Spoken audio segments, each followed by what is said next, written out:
మమ్మల్ని మిక్కిలిగా ప్రేమించిన పరలోకమందున్న పవిత్రుడైన మా తండ్రి, మీ ఘనమైన శ్రేష్టమైన మహోన్నతమైన నామానికి నిండు కృతజ్ఞతా స్తోత్రములు తెలియజేస్తున్నాం.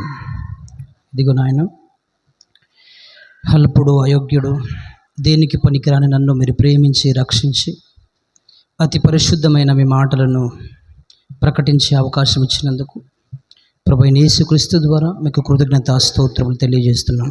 ఇదిగో నాయన, కొద్దిసేపు మీ మాటలను ప్రకటిస్తుండగా పరిశుద్ధాత్మ దేవుని సమయోచితమైన జ్ఞానం దయచేసి సంఘానికి అవసరమైన మాటలు మీరే మాట్లాడమని ప్రార్థిస్తూ, ప్రతి ఒక్కరు కూడా మీ వాక్యాన్ని మంచి మనసుతో స్వీకరించి మీ కొరకు బ్రతికే భాగ్యం ప్రసాదించి కాపాడమని కోరుకుంటూ, సమస్త ఘనత మహిమ ప్రభావం అంతా కూడా మీకే అర్పిస్తూ యేసుక్రీస్తు వారి శ్రేష్టమైన నామమున ప్రార్థన సమర్పించడి వేడుకుంటున్నాం తండ్రి, ఆమేన్.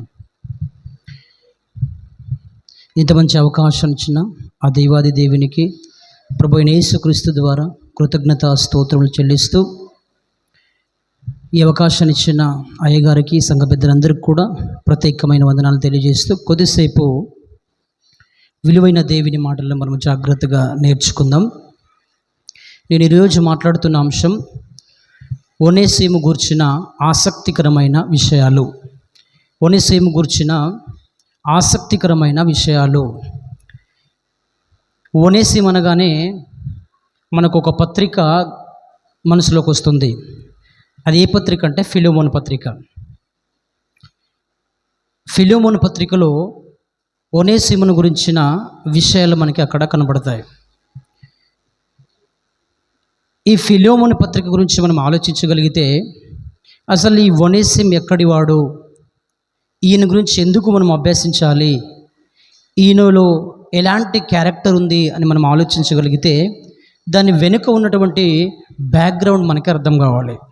ఏదైనా విషయం మనకి సరిగ్గా అర్థం కావాలంటే దాని వెనుక ఉన్నటువంటి బ్యాక్గ్రౌండ్ అర్థం చేసుకుంటేనే ఒక విషయం అనేది మనకి ఖచ్చితంగా అర్థమవుతుంది.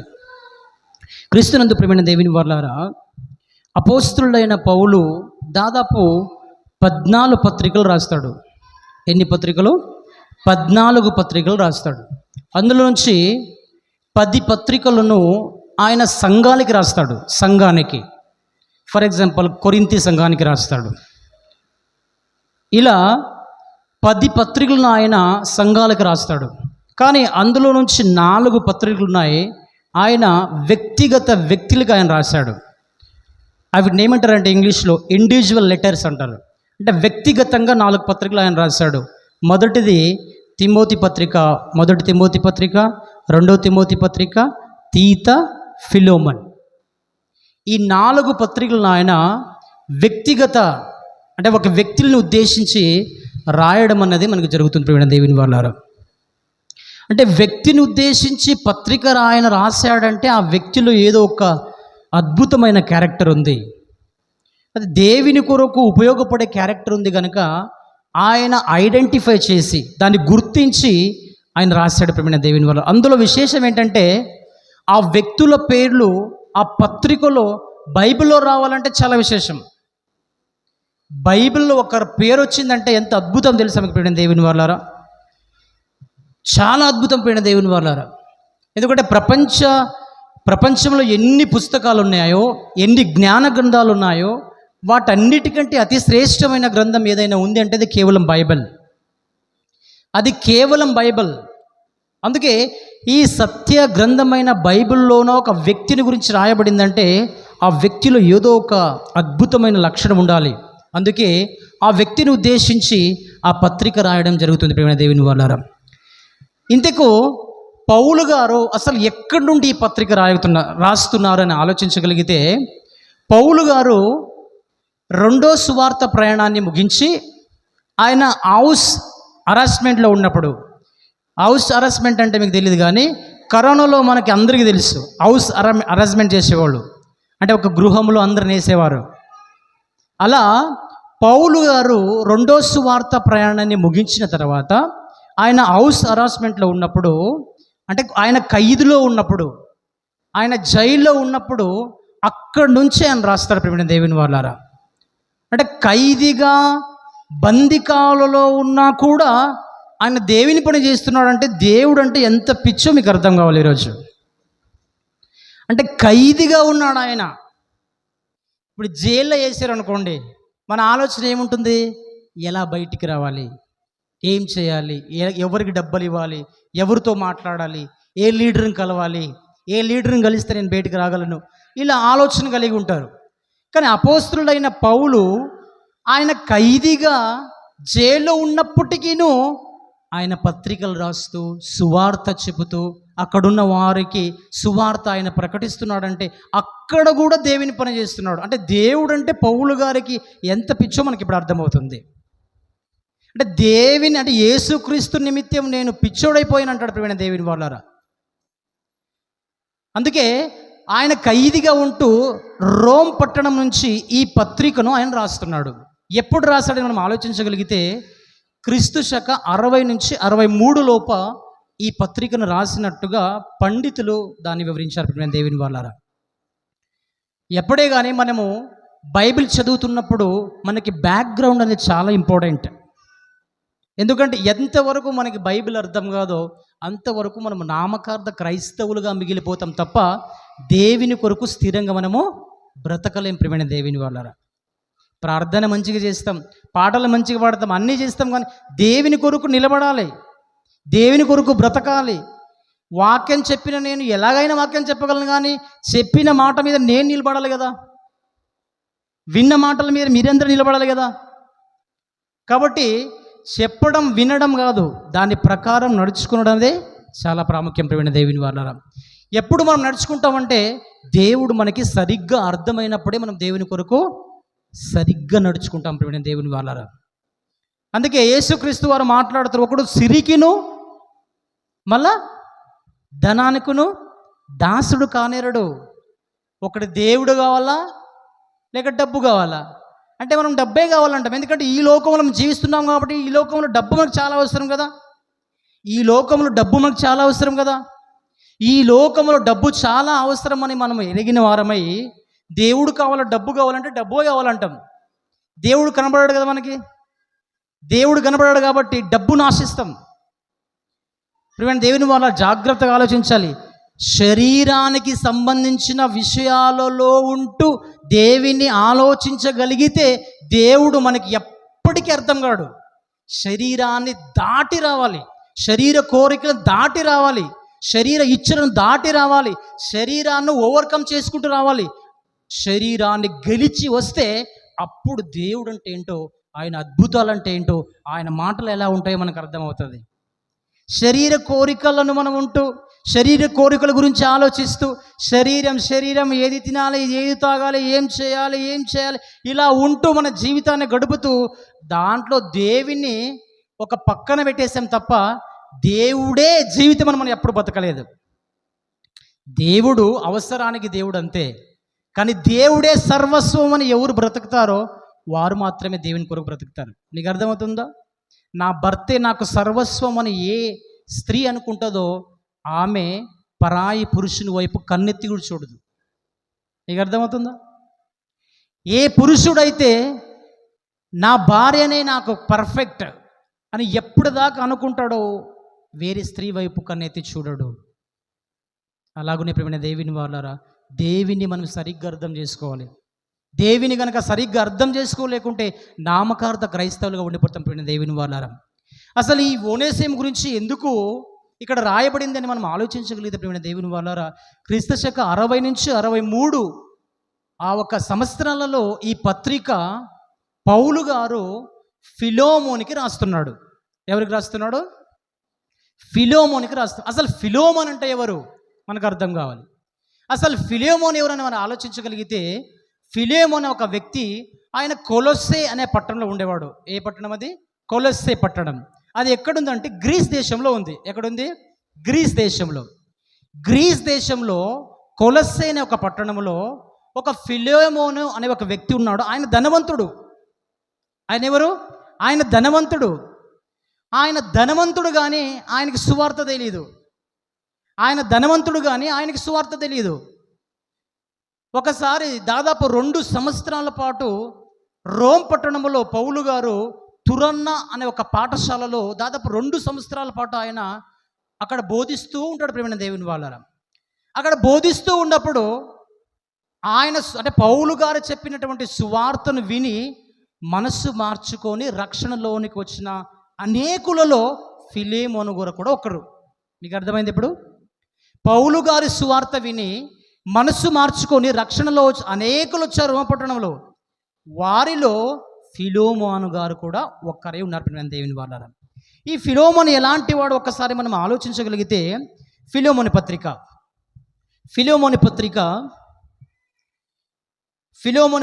ఒకటే అధ్యాయం ఉంది. దాంట్లో 25 వచనాలు ఉంటాయి. చాలా విలువైన విషయాలు ప్రియమైన దేవుని వాళ్ళారా. సంఘానికి చాలా అవసరమైన విషయాలు అక్కడ రాస్తున్నాడు ప్రియమైన దేవుని వాళ్ళారా. ఈ ఫిలోమోన్ క్యారెక్టర్ ఎలా ఉందో ఒకసారి మీరు చూడండి ప్రియమైన దేవుని వాళ్ళారా. 1వ అధ్యాయం 4వ వచనం. ఫిలోమోను పత్రిక 1వ అధ్యాయం 4వ వచనం. ఫిలోమోను పత్రిక 1వ అధ్యాయం 4వ వచనం. నీ ప్రేమను గుర్చియు ప్రభు అయిన యేసు ఎడలను సమస్త పరిశుద్ధుల ఎడలను నీకు కలిగి ఉన్న విశ్వాసమును గురించి నేను విని నా ప్రార్థనలందు నీ నిమిత్తము విజ్ఞాపన చేయుచు ఎల్లప్పుడూ నా దేవునికి కృతజ్ఞతాస్తుతులు చెల్లించుచు క్రీస్తును బట్టి మీ అందున్న ప్రతి శ్రేష్టమైన వరము విషయమై నీవు అనుభవపూర్వకంగా ఎరుగుట వలన ఇతరులు నీ విశ్వాసమందు పాలివారగుట అనునది కార్యకారి కావలెనని వేడుకొనుచున్నాను అని చెప్పి 7వ వచనంలో, సహోదరుడా, పరిశుద్ధుల హృదయములు నీ మూలముగా విశ్రాంతి పొందినందున నీ ప్రేమను బట్టి నాకు విశేషమైన ఆనందము ఆదరణయు కలిగెను అంటున్నాడు ప్రియమైన దేవుని వాళ్ళారా. ఈ ఫిలోమోను ఎలాంటి వాడంటే ఆయన ప్రేమ కలిగిన వాడు, ఆయన విశ్వాసం కలిగిన వాడు అని రాస్తూ, ఆయన ఎక్కడున్నాడంటే ఆయన వలన పరిశుద్ధుల హృదయములకు విశ్రాంతి దొరుకుతుందంట ప్రియమైన దేవుని వాళ్ళారా. ఎలాంటి క్యారెక్టర్ అంటే ప్రియమైన దేవుని వాళ్ళు మీకు అర్థమవ్వాలి ఈరోజు. అంటే ఆయన వలన పరిశుద్ధుల హృదయానికి విశ్రాంతి కలుగుతుందంటే ఆయన ఎంత గొప్ప క్యారెక్టర్ ఆయన సంపాదించుకున్నాడో ఒకసారి మీరు ఆలోచించండి ప్రియమైన దేవుని వాళ్ళారా. ఫిలోమోను గురించి మనం ఆలోచించగలిగితే ఎంత మంచి క్యారెక్టర్ ఆయనలో ఉంది. ఆయన ప్రేమ ఉంది, ఆయనలో విశ్వాసం ఉంది, దాంతోపాటు పరిశుద్ధుల సహవాసాన్ని ఆయన చేస్తున్నాడు. ఇంతకీ పరిశుద్ధులు ఎక్కడుంటారు అని ఆలోచించగలిగితే ప్రపంచం మీరు ఎక్కడ వెళ్ళినా పరిశుద్ధులు ఉంటారు ప్రియమైన దేవుని వాళ్ళారా. పరిశుద్ధులు ఉండే చోట ఒక్కటే, అది సంఘము. మీకు అర్థమవుతుందా? పరిశుద్ధులు ఎక్కడ ఉంటారు తెలుసా? సంఘములో ఉంటారు. సంఘములోనే ఎందుకు ఉంటారంటే, సంఘం ఎవరిది? యేసుక్రీస్తుది. అంటే యేసుక్రీస్తు పరిశుద్ధుడు కనుక ఆయన సంఘములోనికి ఎవరు రావాలి? పరిశుద్ధులే రావాలి. అంటే సంఘములో పరిశుద్ధులు ఉంటారు. ఆ పరిశుద్ధులతో సహవాసం కలిగి ఉన్నాడు ఎవరు? ఫిలోమోను. అంటే సంఘములో పరిశుద్ధుల సహవాసం కలిగి ఈ ఫిలోమోను వారి నిమిత్తము అక్కడున్న పరిశుద్ధుల హృదయాలు విశ్రాంతి పొందుతున్నాయంట ప్రియమైన దేవుని వాళ్ళారా. ఎంత గొప్ప క్యారెక్టర్ తెలుసా. తర్వాత ఈ ఒనేసిము ఎవరని మనం ఆలోచించగలిగితే, ఈ ఒనేసిము ఎవరంటే ప్రియమైన దేవుని వాళ్ళారా, ఫిలోమోను దగ్గర పనిచేస్తున్నటువంటి ఒక వ్యక్తి. ఈ ఒనేసిము ఎవరు? ఫిలోమోను దగ్గర దాసుడుగా పనిచేస్తున్నాడు ఆయన. ఎవరు? ఒనేసిము. ఫిలోమోను దగ్గర ఒనేసిము అనే ఒక వ్యక్తి దాసుడుగా పనిచేస్తున్నాడు. ఇలా పనిచేస్తూ ఉండగా ఈ దాసత్వంలో ఉన్నటువంటి ఒనేసిముకి ఒక ఆలోచన వచ్చింది. ఏమంటే, నేను స్వతంత్రుడిగా బతకాలి. అంటే దాసుడు ఎలా ఉంటాడు? ధని ఏదైతే చెప్తే అన్ని పనులు చేసి పెట్టాలి. అంటే దాసుడు అంటే గాసగాడు అంటాం మనం, తెలుసా మీకు? ఇప్పుడు గాసగాడు ఎలా ఉంటాడు? యజమాని ఏ పని చెప్తే ఆ పని చేయాల్సిందే. అలా ఉన్నప్పుడు ఈ ఒనేసిము ఫిలోమోను దగ్గర దాసుడుగా ఉన్నప్పుడు ఆయన ఒక ఆలోచన చేశాడు. ఏం ఆలోచన అంటే, నేను ఇలా ఉండకూడదు, ఈ దాసత్వంలో నుంచి బయటికి రావాలి అని ఆలోచించి ఆయన ఒక ప్లాన్ చేస్తారు ప్రియమైన దేవుని వాళ్ళు. అక్కడి నుంచి అంటే కొలెస్సే పట్టణం నుంచి, అంటే గ్రీస్ దేశంలో నుంచి ఈయన రోమ్ పట్టణంలోనికి వెళ్ళిపోతాడు. అంటే గ్రీస్ దేశంలో కొలెస్సే అనే పట్టణంలో ఉన్నటువంటి సంఘాన్ని, ఆయన అధికారి అయినటువంటి ఫిలేమోనును వదిలి ఈయన ఎక్కడ వెళ్ళిపోతాడు? రోమ్ పట్టణానికి వెళ్ళిపోతాడు. రోమ్ పట్టణంలోకి వెళ్ళిపోయినప్పుడు అక్కడ ఏం జరుగుతుందంటే, ఇక్కడ యజమాని దగ్గర ఉన్నప్పుడు భోజనాలు అన్నీ కూడా కరెక్ట్ దొరుకుతాయి. ఇప్పుడు ఆయన ఒంటరిగా ఉన్నాడు. ఆయన ఒంటరిగా ఉన్నాడంటే భోజనాలు అన్నీ కష్టమే. ఒక ఎగ్జాంపుల్ చెప్పాలంటే, పిల్లలు తల్లిదండ్రుల దగ్గర ఉన్నప్పుడు భోజనం గురించి, బట్టల గురించి ఎవరైనా ఆలోచిస్తారా? ఎవ్వరు ఆలోచించరు. అదే తల్లిదండ్రుల నుంచి వదిలేసేస్తే అన్నీ ఆలోచించాలా లేదా? ప్రతి ఒక్కటి కూడా ఆలోచిస్తారు. ఇప్పుడు దాసుడు అంటే యజమానిని వదిలేసి రోమ్ పట్టణానికి వచ్చేసాడు. రోమ్ పట్టణంలోనికి వచ్చేసాడు. ఆయన పరిస్థితి చాలా భీకరంగా ఉంది. భోజనం కూడా దొరకదు ఆయనకి. అటువంటి స్థితిలో ఉన్నప్పుడు అక్కడ ఏం జరిగిందో మనకైతే తెలియదు, కానీ ఇక్కడ రాయబడలేదు. అక్కడి నుంచి ఏదో ఒక కేసులు ఇరుక్కొని కరెక్ట్గా రోమా పట్టణంలో ఖైదీగా ఉన్నటువంటి పౌలు గారు ఉన్నారు కదా, అదే జైలుకి ఆయన వచ్చేస్తాడు. ప్రియమైన దేవుని వాళ్ళారా, జాగ్రత్తగా ఆలోచించాలి.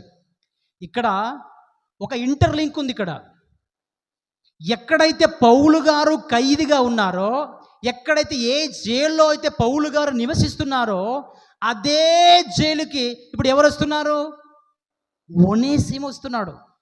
పౌలు గారు ఎక్కడున్నారు ఇప్పుడు? అంటే ఎక్కడుండేవారు? అక్కడ రోమ్ పట్టణంలో ఉన్నాడు. ఏ జైల్లో అయితే పౌలు గారు ఉన్నారో అక్కడికి కరెక్ట్గా వచ్చేస్తున్నాడు. ఎవరు? ఒనేసిము. జాగ్రత్తగా మీరు ఆలోచించాలి. ఇక్కడ జరిగింది విషయం ఏంటంటే, ప్రియమైన దేవుని వాళ్ళారా, ఈయన కొలొస్సే పట్టణం నుంచి రోమ్ పట్టణంలో ఉన్నాడు కదా. రోములు ఎన్నో జైలు ఉన్నాయి కదా, అసలు అదే జైలుకి ఎందుకు రావాలి అని మనం ఆలోచించగలిగితే, దేవుడు ఎవరినైనా రక్షించాలనుకుంటే ఎక్కడి నుంచైనా రక్షిస్తాడు. ప్రియమైన దేవుని వాళ్ళారా, కరెక్ట్గా పౌలు ఖైదీగా ఉన్నటువంటి ఆ జైలుకి వచ్చేస్తాడు. అక్కడ పౌలు గారు ఉన్నారు. పౌలు చెప్పినటువంటి సువార్తను వింటాడు. సువార్త విన్న వెంటనే తన జీవితాన్ని మార్చుకుంటాడు. ప్రియమైన దేవుని వల్ల పౌలు గారు చెప్తున్నటువంటి విషయాలను చాలా చక్కగా ఆలోచిస్తాడు. అసలు జీవితం అంటే నేను ఏమనుకున్నాను అంటే, శరీరము దీని గురించి నేను ఆలోచించాను. అంటే నాకు కలిగినటువంటి ఈ దాసత్వంలో నుండి నేను బయటికి రావాలనుకున్నాను, కానీ భయంకరమైన దాసత్వంలోనూ నేను ఉన్నాను. అంటే పాపం అనే దాసత్వంలోనూ నేను ఉన్నాను. అసలు సిసలైన దాసత్వం అది. దానిలో నుండి బయటికి రావాలని ఎప్పుడు అనిపించిందంటే, పౌలు గారు చెప్పినటువంటి సువార్త.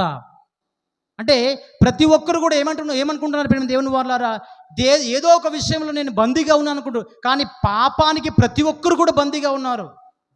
అరే, అంటే నిజమైన స్వాతంత్రం రావాలంటే పాపములో నుంచి రావాలి. పాపం అనే భయంకరమైనటువంటి దాసత్వంలో నుండి నేను బయటికి రావాలని ఆయన అక్కడ మనసు మార్చుకున్నాడు. ప్రియమైన దేవుని వాళ్ళారా, అక్కడ మనసు మార్చుకున్నాడు, తన జీవితాన్ని మార్చుకున్నాడు. అసలు నేను ఆలోచించిన జీవితం వేరు. నేను ఆలోచించిన జీవితం ఎలా ఉందంటే, శరీరానికి సంబంధించిన జీవితం అది, శరీర కోరికలకు సంబంధించిన జీవితం అది. నేను అలా ఉండాలి, ఇలా ఉండాలి ఎన్నో అనుకున్నాను, కానీ నిజంగా జీవితం అంటే అది కాదు. నిజమైన జీవితం నాకు అర్థమైంది అనుకొని కంప్లీట్గా తన జీవితాన్ని మార్చుకున్నాడు. ప్రియమైన దేవుని వాళ్ళారా, తన జీవితాన్ని మార్చుకొని పౌలు గారు ఆయన గురించి మాట్లాడుతున్న మాటలు ఎలా ఉంటాయో ఒకసారి మీరు చూడండి. ప్రియమైన దేవుని వాళ్ళారా, పౌలు గారు మాట్లాడుతున్న మాటలు ఒకసారి మీరు చూడండి. ప్రియమైన దేవుని వాళ్ళారా, ఫిలెమోను పత్రిక 1వ అధ్యాయం 10వ వచనం 8 నుంచి చదువుదాం. ప్రియమైన దేవుని వాళ్ళారా, ఫిలెమోను పత్రిక 1వ అధ్యాయం 8 నుంచి చదువుదాం. కావున యుక్తమైన దానిని గురించి నీకు ఆజ్ఞాపించుటకు క్రీస్తునందు నాకు బహుధైర్యం కలిగి ఉన్నను. వృద్ధుడను ఇప్పుడు క్రీస్తు యేసు ఖైదీనై ఉన్న పౌలును నేను ప్రేమను బట్టి వేడుకునటం మరి మంచిదనుకొని నా బంధకములలో నేను కనిన నా కుమారుడగు ఒనేసిము అంటున్నాడు. అంటే బంధకములో నేను కనినటువంటి ఒనేసిము అంటున్నాడు. అంటే ప్రియమైన దేవుని మీరు ఆలోచించు, ఎంత జీవితం మార్చుకున్నాడు ఒనేసిము గారు. మీరు ఆలోచించండి ప్రియమైన దేవుని వాళ్ళారా. అదేంటి ప్రియమైన దేవుని వారు, ఎక్కడో ఉన్నటువంటి ఒనేసిము ఆయన రోమ్ పట్టణకు రావడము, అక్కడ నుంచి ఖైదీగా అదే పౌలు గారు ఉన్నటువంటి ఖైదీలోనికి వెళ్ళడము, అక్కడ సువార్త వినడము, జైల్లో తన జీవితాన్ని మార్చుకోవడం. అంటే జైల్లో జీవితాన్ని మార్చుకుంటారా? ఖైదీగా ఉండి జీవితాన్ని మార్చుకుంటారా? మార్చుకున్నాడు. ప్రియమైన దేవుని వాళ్ళారా, స్వతంత్రులుగా ఉంటూ దేవుని వాక్యాన్ని వింటూ మన జీవితాన్ని మనం మార్చుకోలేకపోతున్నాము. కానీ ఖైదీగా ఉన్నటువంటి ఓనేసిము వాక్యాన్ని విని తన జీవితాన్ని మార్చుకున్నాడు. నీకు అర్థమవుతుంది ప్రియమైన దేవుని వాళ్ళ? ఖైదీగా ఉన్నటువంటి ఓనేసిము తాను ఖైదీగా ఉన్నానన్న సంగతి మర్చిపోయి, అసలు శిశుల ఖైదీ దేనికి తెలుసా? పాపానికి నేను దాసుడుగా ఎప్పటికీ ఉండకూడదని ఆలోచించి దేవుని వాళ్ళ తన జీవితాన్ని మార్చుకున్నాడు. అందుకే పౌలు గారు అంటున్నాడు, బంధకములో నేను కనిన కుమారుడు. మీకు విషయం తెలుసా? పౌలు గారు కుమారుడిని సంబోధించి కొంతమందిని అన్నాడు. ఆయన తిమోతి గారిని అన్నాడు. తెలుసా మీకు? నా కుమారుడకు తిమోతి అంటాడు. ఇక్కడ అదే పదాన్ని ఆయన ఉపయోగిస్తున్నాడు. బంధకములలో నేను కనిన కుమారుడు. జాగ్రత్త, మీరు ఆలోచించండి. అంటే పౌలు గారికి ఇష్టమైనంతగా మారిపోయాడంటే ఎలా మారిపోయిండొచ్చు ఒకసారి మీరు ఆలోచించండి ప్రియమైన దేవుని వాళ్ళరా. అందుకే దీన్ని ఇంగ్లీష్లో ఒక మాట అంటారు ప్రియమైన దేవుని వాళ్ళరా. అంటే ఈ ఒనేసిము గురించి పౌలు గారు చాలా స్టడీ చేశారు ప్రియమైన దేవుని వాళ్ళరా. అన్ని వివరాలను అన్ని కలెక్ట్ చేశాడు. ఇప్పుడు కలెక్ట్ చేసి ఒక పని చేస్తున్నాడు ప్రియమైన. ఏం పని చేస్తున్నాడంటే, ఎక్కడి నుంచి అయితే తప్పించుకొని వచ్చాడో, ఆయన ఎక్కడి నుంచి తప్పించుకొని వచ్చాడు? కొలెస్సే పట్టణంలో ఫిలేమోను ఒక యజమానుడు ఉన్నాడు. ఆయన నుండి తప్పించుకొని వచ్చాడు కదా. మీకు అర్థమవుతుందా? అక్కడ నుండి తప్పించుకొని వచ్చాడు కదా. ఎక్కడి నుంచి అయితే తప్పించుకొని వచ్చాడో మరలా అక్కడికే చేర్చుతున్నాడు. ఎవరు? పౌలు గారు. మీకు అర్థమవుతుందా? ఎక్కడి నుంచి అయితే డిస్కనెక్ట్ అయ్యాడో మరలా కనెక్ట్ చేస్తున్నాడు. ఎక్కడి నుంచి అయితే ఓనేసిము డిస్కనెక్ట్ అయ్యాడో మరలా అక్కడికే ఆయన కనెక్ట్ చేస్తున్నాడు. కొన్ని రోజులైన తర్వాత ఓనేసిము గారికి జైల్లో నుంచి విడుదల జరుగుతుంది. విడుదల జరుగుతున్న సన్నివేశంలో ఒక పత్రికను రాస్తున్నాడు పౌలు గారు. ఎవరికంటే ఫిలోమోనికి. ఎవరి గురించి అంటే ఓనేసిముని గురించి. ఓనేసిముని గురించి ఆయన పత్రిక రాస్తున్నాడు. ఏమని పత్రిక రాస్తున్నాడు? ఒకరోజు నీ దగ్గర ఉన్నాడు కదా ఓనేసిము, అప్పుడు ఆయన అప్రయోజకుడై ఉన్నాడు. కానీ ఇప్పుడు నీకును నాకును ప్రయోజనకరమై ఉన్నాడు. అప్పుడు నీకు దాసుడై ఉండేవాడు, కానీ ఇప్పుడు ఆయన దాసుడు కాదు, నీతో పాటు విశ్వాసిగా ఉన్నాడు అంటున్నాడు ప్రియమైన దేవుని వాళ్ళారా. నీకు అర్థమవుతుందా ప్రియమైన దేవుని వాళ్ళారా? అంటే ఇక్కడ ఏం ఆలోచించాలి ప్రియమైన దేవుని వాళ్ళారా? నాకు ఏం అర్థమైందంటే ప్రియమైన దేవుని వాళ్ళారా, అసలు ఒనేసిము ఏ సహవాసానికైతే, ఏ సంఘానికైతే డిస్కనెక్ట్ అయ్యాడో మరలా కనెక్ట్ చేయడం. అంటే సంఘానికి డిస్కనెక్ట్ కాకూడదు అంటే నిజంగా కాకూడదు ప్రియమైన దేవుని వాళ్ళారా. అసలు సంఘానికి ఎందుకు డిస్కనెక్ట్ కాకూడదు అంటే, సంఘములో పరిశుద్ధులు ఉంటారు. జాగ్రత్తగా వినాలి. అరే చర్చిగా రాకుంటే ఏమవుతుందిలే భయ్ అనుకుండొచ్చు మీరు, కానీ చర్చికు రాకపోతే జీవితాలు మారిపోవు. తెలుసా మీకు? చర్చికి రాకపోతే జీవితాలు మారిపోవు దేవుని వాళ్ళారా. సహవాసంలో మనం ఉండలేకపోతే మన జీవితం సరిగ్గా ఉండదు. ఇది ఎవరికి అర్థమైందంటే పౌలు గారికి అర్థమైంది. అందుకే ఆయన అంటున్నాడు, ఒనేసిము ఎక్కడైతే డిస్కనెక్ట్ అయిపోయాడో, ఎవరి దగ్గర నుంచి ఏ సహవాసం నుండి అయితే డిస్కనెక్ట్ అయిపోయాడో మరలా ఏం చేస్తున్నాడు పౌలు గారు? కనెక్టింగ్ చేస్తున్నాడు. అంటే సంఘముతో కనెక్టింగ్, సహవాసంతో కనెక్టింగ్, పరిశుద్ధులతో కనెక్టింగ్. అంటే మన సహవాసం ఎవరితో ఉండాలి? సంఘంతో ఉండాలి, పరిశుద్ధులతో ఉండాలి, సహవాసంతో ఉండాలి. అప్పుడే మనం దేవుని కొరకు నిలబడతాం ప్రియమైన దేవుని. అప్పటి వరకు మనం దేవుని కొరకు నిలబడలేం ప్రియమైన దేవుని వాళ్ళు. అందుకే ఫిలోమోనుకు పత్రిక రాస్తూ ఆయన మాట్లాడుతున్న మాట చూడండి ప్రియమైన దేవుని వాళ్ళారా. మొదటి అధ్యాయం 12వ వచనం, మొదటి అధ్యాయం 11వ వచనం, మొదటి అధ్యాయం ఫిలోమోను పత్రిక మొదటి అధ్యాయం 11వ వచనం. అతడు మునుపు నీకు నిష్ప్రయోజనమైన వాడే గాని ఇప్పుడు నీకును నాకును ప్రయోజనకరమై వాడాయను. ఒకరోజు ఎలా ఉండేవాడంట ఒనేసిము? ఎలా ఉండేవాడంట? ఏం ప్రయోజనం లేదు అసలు. ఒనేసిము అనే పదానికి అర్థం తెలుసా మీకు? ప్రయోజకుడు. ఒనేసిమ అనేదానికి ఆ పదానికి అర్థం ఏంటంటే ప్రయోజకుడు. అంటే ఒకరోజు ప్రయోజకుడైన వాడు అప్రయోజకుడై నీ దగ్గర ఉన్నాడు కదా, కానీ ఇప్పుడు ఏమనుకున్నాడు? తన మనస్సును మార్చుకున్నాడు. ఇప్పుడు నీకును నాకును ప్రయోజకుడు అని రాస్తున్నాడు ప్రేమ దేవుని వాళ్ళారా. ఇది ఎవరికి రాస్తున్నారంటే, ఎక్కడి నుంచి అయితే ఓనేసిము గారు వచ్చారో అక్కడ ఉన్నటువంటి వ్యక్తి ఫిలోమోనుకి మరలా ఒనేసిమును చేర్చుకో అని ఒక రికమెండేషన్ లెటర్ తెలుసా మీకు? ఒక రికమెండ్ లెటర్ అంటారు. అంటే ఏదైనా జాబ్కి వెళితే ఒక రికమెండ్ లెటర్ తీసుకెళ్తాం కదా, అలాగునే ఇక్కడ ఫిలోమోను గారికి ఒనేసిము గారి గురించినటువంటి రికమెండేషన్ లెటర్ను రాస్తున్నాడు. ప్రియమైన దేవుని వాళ్ళారా, ఏమని రాస్తున్నాడో ఎంత మంచి మాటలు మీరు చూడండి. ప్రియమైన దేవుని వాళ్ళారా, 12వ వచనం, నా ప్రాణము వంటి వాడనైన అతనిని నీ యొద్దకు తిరిగి పంపి ఉన్నాను. నా ప్రాణం అంటున్నాడు. ఎవరి గురించి? ఒనేసిము గురించి. అంటే మారిపోయినటువంటి ఒనేసిము గురించి ఆలోచించినటువంటి పౌలు గారు ఏమంటున్నాడు? ఇప్పుడు నాకు ప్రాణం అంటున్నాడు. దేవుడా నీవే నా ప్రాణం అనే పాట పాడినంత మాత్రానికి దేవుడు మీరు ఆలోచించండి. ప్రియమైన దేవుని వాళ్ళారా, జాగ్రత్తగా ఆలోచించాలి. దేవుని వాక్యం సరిగ్గా వినాలి. అర్థమవుతుందా మీకు? దేవుని వాక్యాన్ని చదివి ఆలోచించి గ్రహించి చదువు ఉన్న మాకే అర్థం కాకుంటే అసలు చదువు లేక మీకు ఎంత ఆసక్తి ఉన్నదో తెలుసా మీకు? చదివిన వాడే వాక్యం గురించి స్ట్రగుల్ అవుతున్నప్పుడు, కష్టపడుతున్నప్పుడు చదువు లేకున్నారు ఇంకెంత కష్టపడాలి మీరు ఆలోచించండి. ప్రేమ దేవుని వాళ్ళారా, మీకు అర్థమవుతుందా? చదివిన వారికి వాక్యం అర్థం కాదన్నప్పుడు చదివలేని వారు ఇంకా జాగ్రత్త కలిగి ఉండాలి, ఇంకా ఆసక్తి చూపించాలి దేవుని తెలుసుకోవడానికి. మీకు అర్థమవుతుందా? జాగ్రత్తగా మీరు ఆలోచించాలి. నాకు చదువు లేదు, నాకు దేవుడు అర్థం కావాలంటే ఈ లోకం అలాంటి సవాని కథలో దేవుని దగ్గర నడవు. మీకు అర్థమైంది తెలుసా మీకు? ఈ లోకంలో నాకు చదువు లేదంటే, చదువు లేదు నాయన, నేను బైబిల్ చదవలేదు, నాకు తెలియదు, ఏం తెలియదు నాయన అని దేవుని ముందు చెప్పే అవకాశాలు ఏమైనా ఉంటాయి పైన? అస్సలు ఉండవు. ప్రియమైన దేవుని వాళ్ళారా, నాకు తెలుసా? అస్సలు ఉండవు. సీరియల్ చూస్తారు, ఒకరోజు సీరియల్ మిస్ అవుతుంది, పని చేసేటప్పుడు సీరియల్ గురించి మాట్లాడతారు తెలుసా మీకు? అప్పుడు స్టోరీ అక్కడ ఆగిపోయింది కదా, ఏం జరిగింది అసలు? వచ్చాడా, చూశాడా, నెక్స్ట్ ఏం జరిగింది? అంటే సీరియల్ మీద ఉన్నటువంటి బుగులు దేవుని మీద లేకుంటే ఎలా? ప్రియమైన దేవుని వాళ్ళారా, ఆత్మను రక్షించే దేవుని మీద ఒక ఆసక్తి లేకపోతే ఎలా? మీకు అర్థమవుతుందా? కాబట్టి చదువు లేదు, నాకు ఏమి లేదు, ఇవన్నీ మీరు మీ పిల్లలను కూర్చోబెట్టుకొని ఇంట చదివించండి. చదువుతున్నప్పుడు వాక్యాన్ని వినండి. యూట్యూబ్లో వాక్యం వస్తుంది కదా, దాన్ని వినండి. ఎన్ని మార్గాలు ఉన్నాయో తెలుసా దేవుని గురించి తెలుసుకోవడం? యూట్యూబ్లో ఏమేమో చూస్తాం కదా, దేవుని వాక్యాన్ని చూడండి, మార్చుకోండి. అర్థమవుతుందా ప్రియమైన దేవుని వాళ్ళారా? నాకు తెలీదు, నాకు చదువు రాదు, ఇవన్నీ కారణాలు దేవుని ముందు పనికి రావు. ఇవన్నీ మనసులో మీరు పెట్టుకోవాలి. అర్థమవుతుందా?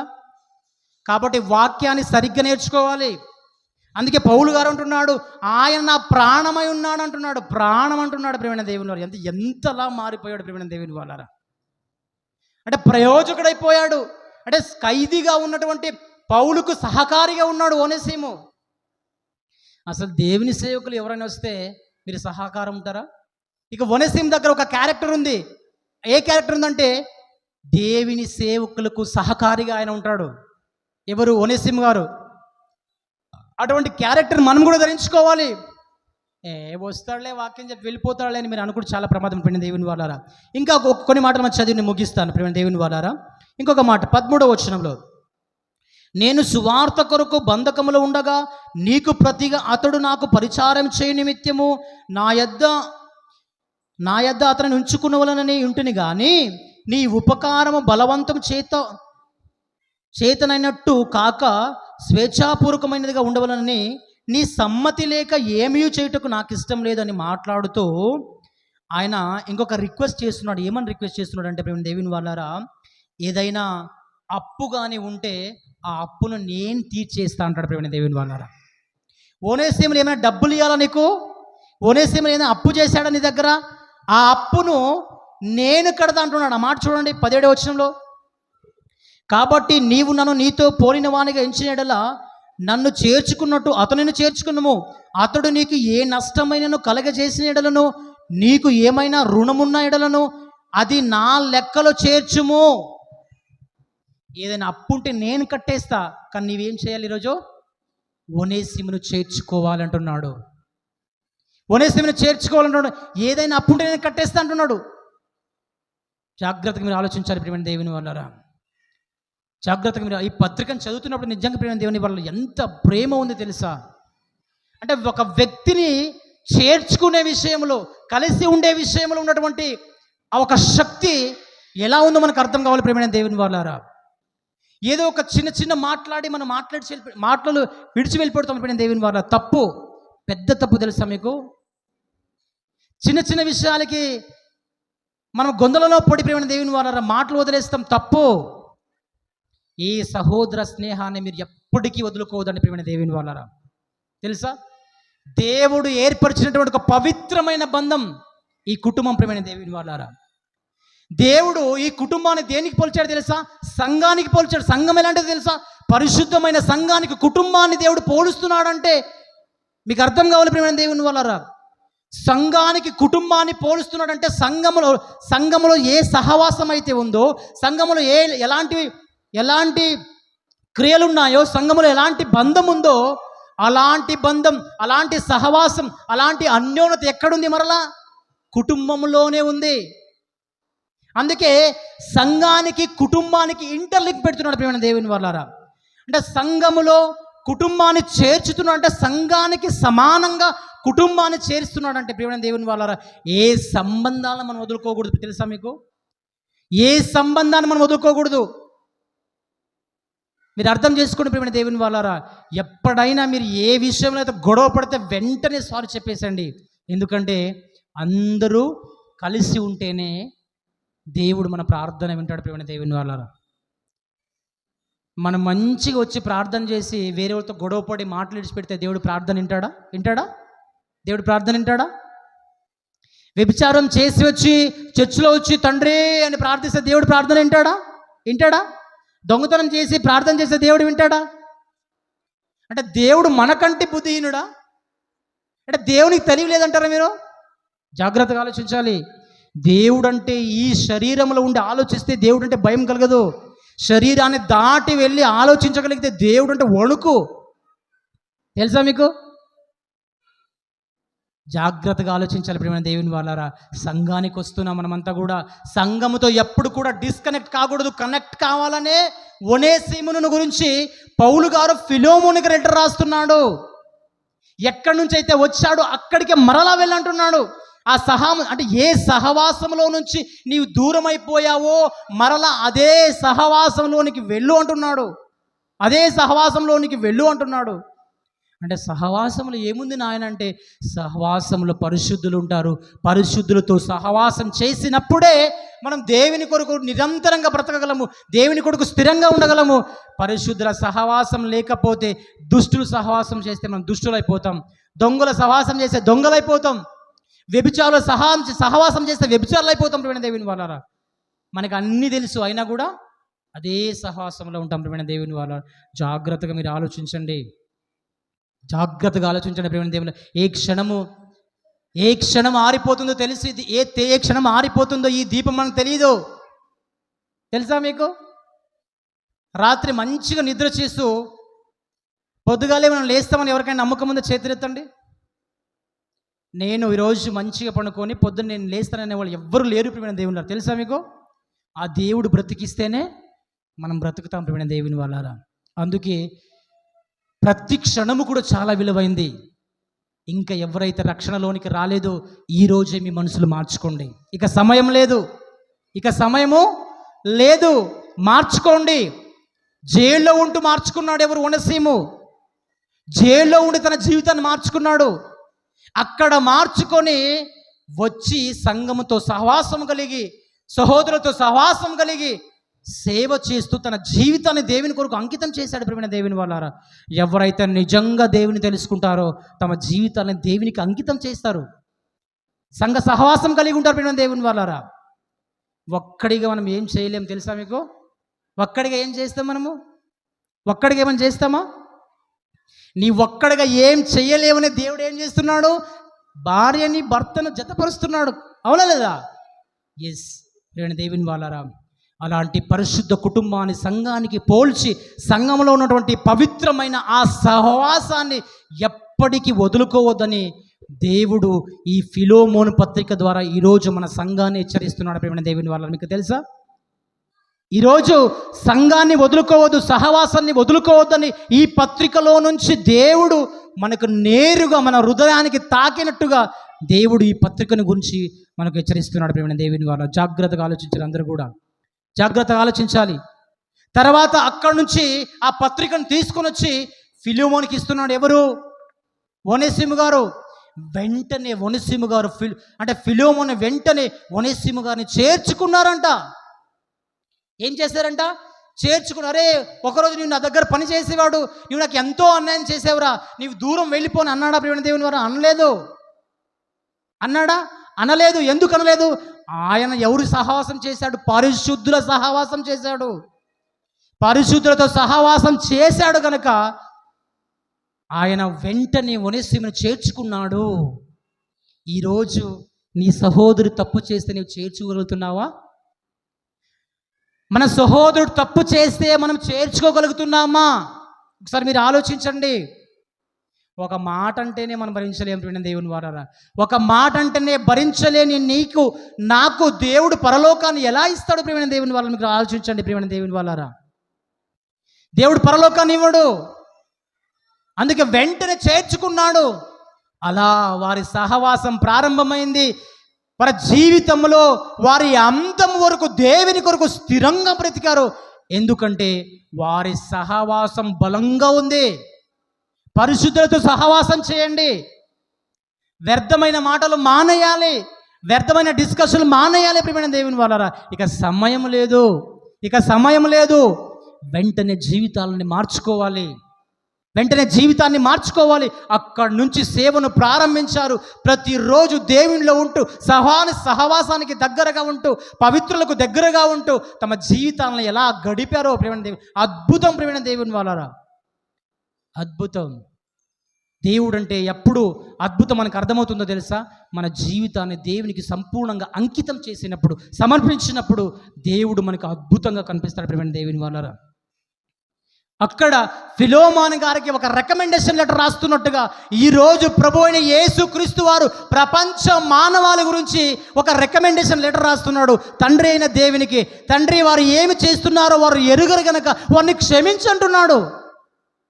తెలుసా మీకు? వారు ఏం చేస్తున్నారో వారికి తెలియదు కనుక వారికి క్షమించు. వారు పాపం చేశారు కదా, వారు అన్యాయం చేశారు కదా, వారు వ్యభిచారం చేశారు కదా, వారికి తగినటువంటి శ్రమను నేను సిలువలో పొందుతాను ఆయన, వారిని క్షమించమంటున్నాడు. పౌలు గారు ఒక వ్యక్తి గురించి రికమెండేషన్ రాస్తే ప్రభు అయిన యేసుక్రీస్తు ప్రపంచ మానవాళి గురించి రికమెండేషన్ ఎవరి దగ్గర రాస్తున్నాడు? తండ్రి అయిన దేవుని దగ్గర. ఏమంటున్నాడు? వారిని క్షమించు నాయన అంటున్నాడు.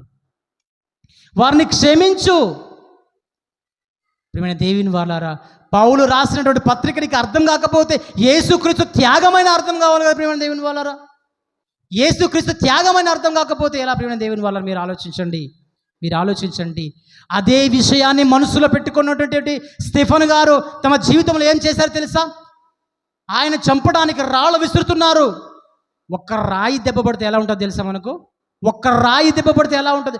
ఆయన మీదకి రాళ్ళు విసురుతున్నారు. ఆయన ఆకాశం వైపు కన్నెత్తి చూస్తున్నాడు. తండ్రి, ఈ పాపం వీరి మీద వేయద్దు నాయన, వీరిని క్షమించేసే. ఎలాంటి మనసు ప్రియమైన దేవుని వాళ్ళారా. చంపడానికి వస్తున్నా కూడా క్షమించంటున్నారంటే ఎవరి దగ్గర వచ్చింది ఆ మనసు అంటే? ఆ పవిత్రుడైన యేసుక్రీస్తు దగ్గర వచ్చింది. ఆ పవిత్రమైన యేసుక్రీస్తు దగ్గర నుండి వచ్చింది. అది ఎక్కడుందంటే పవిత్రమైన సంఘములో ఉంది. సంఘములోని పవిత్రమైన సహవాసములో ఉంది. ఆ సహవాసానికి ఎప్పుడు కూడా డిస్కనెక్ట్ కాకూడదు, కనెక్ట్గా ఉండాలని ఆలోచించినటువంటి పౌలు గారు మేధావి. ఆయన విద్యావంతుడు, ఆయన నిపుణుడు. ఆయనకు అర్థమైంది సంఘానికి దూరంగా ఉన్నట్టు ఒనేసిమును మరలా సంఘానికి చేర్చుతున్నాడంటే సంఘానికి దగ్గరగా ఉంటూ ఎందుకు దూరం అయిపోతున్నావు ఒకసారి మీరు ఆలోచించండి ప్రియమైన దేవుని వాళ్ళారా. ఇంటి పక్కన సంఘం ఉన్నా కూడా సంఘానికి రాలేకపోతున్నావు ఎందుకు? ప్రతిరోజు నీ గురించి దేవుడు బాధపడుతున్నాడని సంగతి ఎప్పుడు మీకు అర్థమవుతుంది ప్రియమైన దేవుని ద్వారా? మీరు ఆలోచించండి. సంఘానికి దగ్గరగా ఇండ్లు ఉంటాయి కానీ సంఘానికి రారు. ఎందుకు రారు? పవిత్ర విశ్వాసము, పవిత్ర ఒక సహవాసం మీకు అర్థం కాలేదా? యేసుక్రీస్తు త్యాగం అర్థం కాలేదా? ఒకసారి మీరు ఆలోచించండి ప్రియమైన దేవుని వాళ్ళారా. ఈ సంఘాన్ని, ఈ సహవాసాన్ని, ఈ పవిత్రమైనటువంటి ఈ బంధాన్ని, ఈ సంబంధాన్ని గనక మనం వదులుకుంటే చాలా భీకరమైనటువంటి స్థితిలోకి వెళ్ళిపోతాం ప్రియమైన దేవుని వారు. అందుకే యూద పత్రిక రాస్తూ ఒక మాట అంటున్నాడు ఆయన, అగ్నిలో నుండి లాగినట్టు కొందరినైనా అంటే అంటే దేవుని మార్గములో నీవు లేకపోతే ఎక్కడున్నట్టు? అగ్నిలో ఉన్నట్టు. లేదు నేను ఇంట్లో ఉన్నాను, ఏసీలో ఉన్నాను అనుకుంటున్నావేమో, కానీ నీ రోడ్ ఎక్కడుంది? అగ్నిలో నుండి లాగినట్టు. అంటే దేవుని నమ్మని వాడు ప్రతివాడు కూడా అగ్నిలో జీవిస్తున్నాడు. తెలుసా మీకు దేవుని నమ్మని వాడు, దేవుని కొరకు బ్రతకని వాడు, దేవుని విశ్వసించిన వాడు, నమ్మి బ్యాప్తిజం పొందలేక ఉన్నవాడు అందరూ కూడా అగ్నిలో ఉన్నారంట. ఎక్కడ ఉన్నారంట? అగ్నిలో. అగ్ని అంటే తెలుసు కదా, అగ్గిలో ఉన్నామంట. ఎవరైతే బాప్తిజం ఉంది, దేవుని కొరకు బ్రతకలేదు, వారు అందరూ కూడా అగ్గిలో బ్రతుకుతున్నారంట ప్రియమైన దేవుని వాళ్ళ. నేను ఏసీలో ఉన్నాను, నేను మంచిగా ఇల్లు కట్టుకున్నాను, బాగున్నాను అనుకుంటున్నావేమో. ప్రియ సహోదరుడా, ఈరోజు తెలుసుకో, నీవు కనుక రక్షణ లేకపోతే ఎక్కడున్నట్టు? అగ్నిలో ఉన్నట్టు ప్రియమైన దేవుని వాళ్ళారా. అందుకే ఆ సహవాసాన్ని, ఆ ప్రాముఖ్యతను, ఆ ఇంపార్టెన్స్ని ఎరిగినటువంటి పౌలు మేధావి మరలా అదే సహవాసానికి ఒనేసిము గారిని కనెక్ట్ చేయడం ఒక అద్భుతం, అమోఘంపరమైన దేవుని వాళ్ళారా. అందుకే ఈరోజు దేవుడు ఈ సంఘానికి చెప్తున్న మాటలు ఏంటంటే, సంఘ సహవాసాన్ని దయచేసి వదులుకోవద్దు. సంఘాన్ని వదులుకోవద్దు. ఒక పవిత్రులు ఎక్కడైతే చేరుకుంటారో పవిత్ర సహవాసాన్ని వదులుకోవద్దు. సహోదరుల సహవాసాన్ని వదులుకోకండి, దయచేసి వదులుకోకండి. సంఘాన్ని వదులుకోకండి. ఆ పవిత్రతను వదులుకుంటే ఎక్కడికి వెళ్ళిపోవాలంట? భీకరమైన ఘోరమైన నరకానికి వెళ్ళిపోవాల్సి వస్తే ప్రియమైన దేవుని వాళ్ళారా. ఈ విషయాలన్నిటి కూడా మనం తెలుసుకొని ఆ ఘోరమైన భీకరమైన నీచ నిష్కృష్టమైనటువంటి ఆ నరకంలోనికి మనం వెళ్ళిపోకూడదు. నరకం ఎవరి కొరకు చేయబడింది? అది ఎవరి కొరకు చేయబడింది? నరకం ఎవరి కొరకు? మన కొరకా? నరకం ఎవరి కొరకు? సాతాను కొరకు కదా. సాతాను కొరకు తయారు చేసినటువంటి ఆ నరకంలోనికి మనం వెళితే దేవుడు ఎంత నలిగిపోతాడో మీరు ఆలోచించండి ప్రియమైన దేవుని వాళ్ళారా. ఆ భీకరమైనటువంటి నరకంలోనికి వెళుతురు. అయ్యో అంటే తల్లిదండ్రులుగా ఉన్న మనమే మన పిల్లలు ఇబ్బందుల్లో కష్టాల్లో ఉన్నప్పుడు మనం ఎలా ఆలోచిస్తున్నామంటే, అయ్యో వానికి రాకుండా ప్రాబ్లం, వానికి రాకూడదు కదా అని ఆలోచిస్తుంటాం. నా కొడుకు బాధపడేది నాకు ఇష్టం లేదంటున్నాం. నా బిడ్డ అలా భర్తతో రోజు కొట్టించుకుంటూ బాధపడుతూ నేను తట్టుకోలేక నేను భోజనం కూడా నాకు పోదంటున్నారు చాలామంది. తెలుసా మీకు? నా బిడ్డ ప్రతిరోజు భర్త కొడుతున్నాడయ్యా, ఇబ్బంది పెడుతున్నాడయ్యా, చాలా ఇబ్బంది పెడుతున్నాడు. అక్కడ ఆమె ఏడుస్తుంది, ఇక్కడ ప్రతిరోజు నేను ఏడుస్తున్నానని ఎంతోమంది తల్లులు అంటాం కదా దేవుని వాళ్ళరా. ఇక తండ్రుల గురించి ఆలోచించగలిగితే పని చేస్తున్నప్పుడు బిడ్డనే జ్ఞాపకం వస్తుంది. ఏదైనా రోడ్డు మీద వెళ్తున్నప్పుడు నా బిడ్డ గురించి ఆలోచన చేస్తుంటాం. అంటే మనము కనినా మన బిడ్డల గురించి ఇంత ఆసక్తి కలిగి ఉన్నప్పుడు కోట్ల మంది ప్రజలందరూ, కోట్ల మంది దేవుని పిల్లలందరూ నరకానికి జారిపోతున్నప్పుడు ఆయన హృదయం ఎలా నలిగిపోయిందో మీరు ఒకసారి ఆలోచించండి దేవుడి వాళ్ళారా. ఎలా నలిగిపోయిందో. ఒకరోజు జలప్రళయం జరిగినప్పుడు ఆయన ఎంతలా నమిలిపోయాడో, ఎంతలా ఆయన హృదయం నలిగిపోయిందో ఒకసారి మీరు ఆలోచించండి ప్రియమైన దేవుని వాళ్ళ. మరలా అదే స్థితికి, అదే స్థాయికి దేవుని తీసుకొద్దామా? మరలా దేవుడు అదే ఒక హృదయం నలిగికొని ఉండాలనా? ఒకసారి మీరు ఆలోచించండి ప్రియమైన దేవుని వాళ్ళారా. ఒకసారి మీరు ఆలోచించండి ప్రియమైన సహోదరి. మరలా దేవుడు అవకాశాన్ని ఇస్తున్నాడు. మార్చుకోండి, దయచేసి బాప్తిజం తీసుకోండి, మనసును మార్చుకోండి, జీవితాలను మార్చుకోండి. ఎవ్వరు కూడా ఏ సంబంధాన్ని వదులుకోవద్దని దయచేసి. డబ్బులు ఈరోజు ఉంటా వెళ్ళిపోతాయి, తెలుసా మీకు? బంగారం ఈరోజు ఉంటుంది వెళ్ళిపోతాయి. కానీ దేవుడు భూమి మీద ఏర్పరిచినటువంటి సంబంధం ఉంది కదా, ఎప్పటికీ రాదు. తెలుసా మీకు? ఒక కోడలు ప్రతిరోజు గొడవ పడుతూ ఉంటుంది, అత్తతో గొడవ పడుతూ ఉంటుంది. ఒకరోజు అత్త చనిపోతుంది. ఆ రోజు అయ్యా నాకు సమాధానం అనుకుంటుంది, పెద్ద గండమే పోయింది అనుకుంటుంది ప్రియమైన దేవుని వాళ్ళరా. మరలా ఒకరోజు నీవు అత్త అవుతావు, నీకు కోడలు వస్తుంది, మరలా ఫైటింగ్ స్టార్ట్ లేదా? మరలా ఒకరోజు నీవు అత్త అవుతావా లేదా? అవ్వాల్సిందే. మరలా కోడలు వస్తుంది, మరలా ఫైట్స్. అంటే దీనికి ముగింపు లేదంటారా? ముగింపు ఉంది. ఎప్పుడుందంటే నీవు కోడలను ప్రేమించినప్పుడు, కోడలుగా నీవు అత్తను ప్రేమించినప్పుడు, కొడుకుగా నీవు తండ్రిని ప్రేమించినప్పుడు. అంటే ప్రేమలోనే సమస్తము ముడిపొడి ఉంది ప్రేమైన దేవుని వాళ్ళారా. ప్రేమలోనే సమస్తం ముడిపడి ఉంది. ఇవన్నీ విషయాలు ఎక్కడ అర్థమవుతాయి? సంఘములోనే అర్థమవుతాయి. ఇవన్నీ విషయాలు ఎక్కడ అర్థమవుతాయి? సహవాసంలోనే అర్థమవుతాయి. ఈ సహవాసానికే దూరంగా ఉంటే ఏమర్థమవుతుంది మీకు? ఏం తెలుస్తుంది మీకు? సంఘం ఇలా అర్థమవుతుందా? దేవుడు అర్థమవుతాడా? అర్థం కాదు. అత్త కోడలు ఎలా జీవించాలో, భార్య భర్తలు ఎలా జీవించాలో, తండ్రి తల్లి కుమారులు కుటుంబం ఎలా జీవించాలో పవిత్ర గ్రంథమందు దేవుడు ప్రతిదాన్ని లిఖించి రాశాడు. దీన్ని చదివినప్పుడు, దీన్ని విన్నప్పుడు కుటుంబాన్ని ఎలా కట్టుకోవాలో మనకు అర్థమవుతుంది. అసలు సంఘములోనికి నీవు రాకున్నప్పుడు నీ కుటుంబం ఎలా బాగుంటుంది? అసలు మీరు ఆలోచించండి ప్రియమైన దేవుని. అయ్యో దేవుడు దేవునికి నన్ను కనబడనా? అసలు దేవుడు నా గురించి ఆలోచించాడా అంటున్నా. నీకు ఈరోజు దేవుడు మాట్లాడుతున్న మాట ఏంటంటే, అది దేవుడికి కనపడడా? దేవుడికి కనపడడా? ఆలోచించండి ప్రియమైన దేవుని వాళ్ళారా. మనం ఎన్ని పాపాలు చేసినా దేవుడు క్షమిస్తూ, భరిస్తూ, కరుణిస్తూ, ప్రేమిస్తున్నాడంటే అర్థం ఏంటో తెలుసా? ఒకరోజు మారి ఆయన దగ్గరకు వస్తావని తప్ప అంతకు మించి ఏం లేదు. దేవుడు తలుసుకుంటే ఒక క్షణంలో మనం లేకుండా చేస్తాడా లేదా? దేవుడు తలుసుకుంటే ఈరోజు మనం బయటకు కూడా వెళ్ళలేము. తెలుసా మీకు? దేవుడు తలుసుకుంటే మనం బయటకు కూడా వెళ్ళలేము. కానీ దేవుడు ఎందుకు బ్రతికిస్తున్నాడంటే నీ మార్పు కొరకే దేవుడు బ్రతికిస్తున్నాడు. అందుకే ఈరోజు ప్రియమైన దేవుని వాళ్ళారా, మారండి, మన జీవితాలను మార్చుకుందాం. దేవుని కొరకు ఉన్నతంగా బ్రతికి, ఎలాగైతే ఒనేసిము గురించి ఫిలోమోనుకు పత్రిక రాస్తున్నాడో, ఆ సహోదర ప్రేమ ఎలాగైతే కలిగి ఉన్నాడో, మనం కూడా మన సహోదరుల మధ్య ప్రేమ కలిగి, భయముతో, భక్తితో మన సంబంధాలను ఎప్పుడు కూడా వ్యర్థం చేసుకోకుండా, చిన్న చిన్న విషయాలకి సంబంధాన్ని పోగొట్టుకోదండి. ఆ పవిత్రమైన సంబంధాన్ని ఎప్పటికీ అలాగే ఉంచి సంఘముతో సహవాసం కలిగి దేవునికి దగ్గరగా బ్రతకాలని ఆశిస్తూ నా చిన్న మాటలు ముగిస్తాను. చిన్న ప్రార్థన, కళ్ళు మూసుకొని చిన్న ప్రార్థన చేసుకుందాం. మమ్మల్ని మిక్కిలిగా ప్రేమించిన పరలోకమందున పవిత్రుడైన తండ్రి, మీ ఘనమైన శ్రేష్టమైన మహోన్నతమైన నామానికి కృతజ్ఞతా స్తోత్రములు. అపోస్తుడైన పౌలు ఒనేసిము గురించి ఆయన ఫిలోమోనికి రాస్తున్నాడు ఒక రికమెండేషన్ లెటర్గా. సహోదరుడా, నీ సహోదరుని చేర్చుకోని ప్రభువైన యేసుక్రీస్తు వారు కూడా ఆ రోజున ఆయన తండ్రి వీరిని చేర్చుకో అంటున్నాడంటే నాయన ఎంత గొప్ప ప్రేమ నాయన. అంటే సహోదరుల మధ్య సహవాసం అనేది చాలా విలువైంది. పరిశుద్ధుల సహవాసాన్ని ఏ రోజు కూడా వదులుకోకూడదని నాయన ఈ పత్రిక ద్వారా మేము నేర్చుకున్నాం నాయన. ఈ విషయాలు నేర్చుకొని మా జీవితాలను మార్చుకొని మీ కొరకు బ్రతికే మంచి మనసాక్షిని మాకు అందరికీ ప్రసాదించమని కోరుకుంటూ, సమస్త ఘనత మహిమ ప్రభావం అంతా కూడా మీకే అందిస్తూ యేసుక్రీస్తు వారి శ్రేష్టమైన నామమున ప్రార్థన సమర్పించడానికి వేడుకుంటున్నాం తండ్రి. ఆమేన్. Thank you.